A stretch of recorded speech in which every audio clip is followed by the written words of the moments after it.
kami dari kelompok 2 mata kuliah Hama dan Penyakit Tanaman Tahunan akan menjelaskan mengenai hama dan penyakit pada tanaman jambu.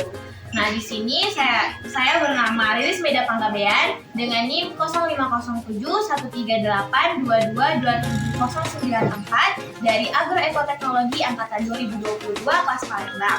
Nah, di sini saya ini nggak sendiri, saya ditemani sama teman saya. Dengan saya Petrus Yosua Sulistiono dengan NIM 05071382227099 Prodi Agroekoteknologi kelas Palembang.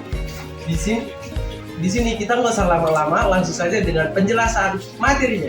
Gitu.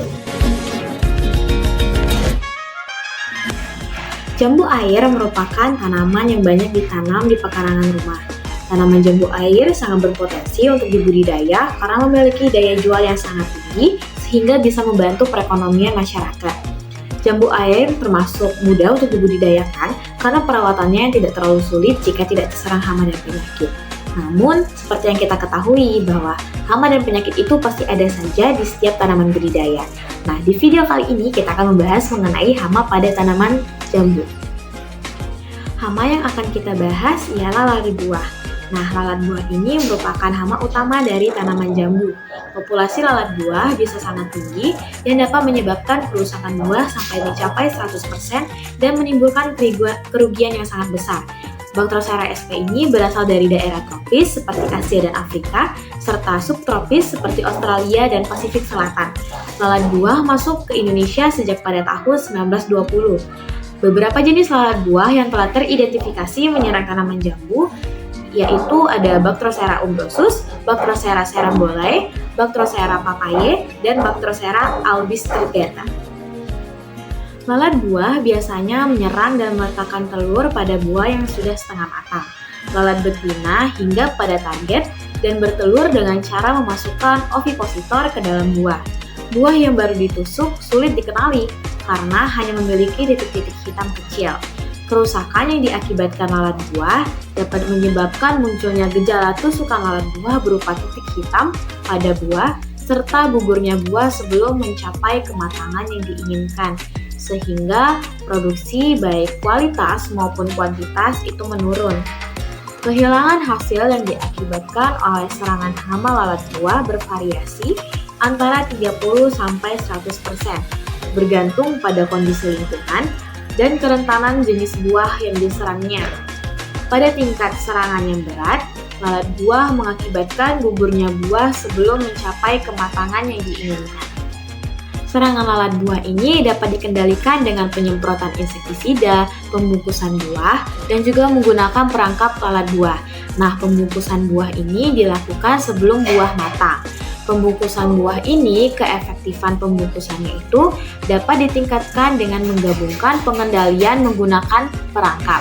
Nah, perangkap yang digunakan untuk mengendalikan populasi lalat buah umumnya menggunakan antraktan. Antraktan ini merupakan senyawa yang dapat menarik serangga untuk datang. Penggunaan antraktan juga dianggap efektif dan ramah lingkungan karena antraktan tidak meninggalkan residu pada buah. Antraktan yang sering digunakan oleh petani dalam mengendalikan serangan lalat buah adalah metil eugenol. Metode pengendalian perangkap metil eugenol untuk mengurangi populasi lalat buah di sekitar tempat tinggal mereka itu merupakan metode yang efektif, murah, mudah dibuat, dan juga ramah lingkungan. Ternyata bukan hama aja loh yang bisa menyerang tanaman jambu. Ternyata ada dua penyakit guys yang bisa menyerang tanaman jambu, yaitu jamur akar coklat dan jamur akar putih. Nah, pada video kali ini yaitu kami akan membahas jamur akar putih yang menyerang pada tanaman jambu. Jamur akar putih merupakan jamur sporofit penghuni tanah. Namun, bila bertemu dengan akar tanaman akan berubah menjadi parasit atau disebut parasit vakulatif. Nah, penyakit jamur akar putih atau JAP yang disebabkan oleh cendawan Rigidophorus mycophorus merupakan penyakit penting yang sering menyebabkan kerugian ekonomi cukup signifikan. Serangan JAP menyebabkan tanaman layu yang diawali daun menguning dan akhirnya gugur. Tanaman yang terinfeksi hijab pada bagian akar terlihat benang-benang jamur berwarna putih atau meselia. Nah, yang menyebabkan akar tanaman busuk dan berwarna hitam, gejala awal dapat dilihat meselium jamur menyerupai akar rambut, berwarna putih pada permukaan akar, kemudian berubah warna menjadi kuning gading. Dan gejala ini berubah terlihat apabila daerah perakaran dibuka gejala dari luar. Nampak warna daun hijau kusam, permukaan daun melumpuh kuning, layu dan gugur sehingga tajuk pohon menipis. Akhirnya pohon menjadi gundul dan mati. Cara yang dapat dilakukan mengidentifikasi serangan jamur adalah leher akar pohon yang dicurigai ditutup dengan sersah atau busa. Kemudian setelah 3 minggu pada leher akar pohon sakit akan tumbuh meselium jamur berwarna putih atau bisa disebut rhizomorph.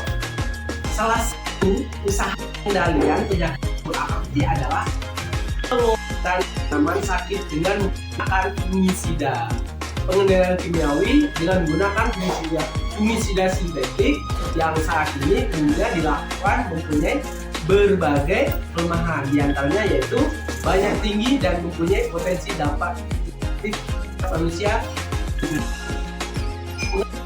Dalam mendekat mulut itu dapat menjaga kelestarian lingkungan kelanjutan sistem pengendalian JAD dapat dilakukan mengkombinasikan beberapa teknik pengendalian seperti halnya yaitu pertama pestaan, kedua pemupukan, ketiga mekanis, keempat kultur mekanis, dan kelima biologis. Yang dapat dilakukan yaitu dimanfaatkan untuk pengendalian JAP dan JAC adalah Trichoderma Lactate arzinum, bakteri Tithanase seperti Bacillus, Photocampicus, dan B. apiaceus.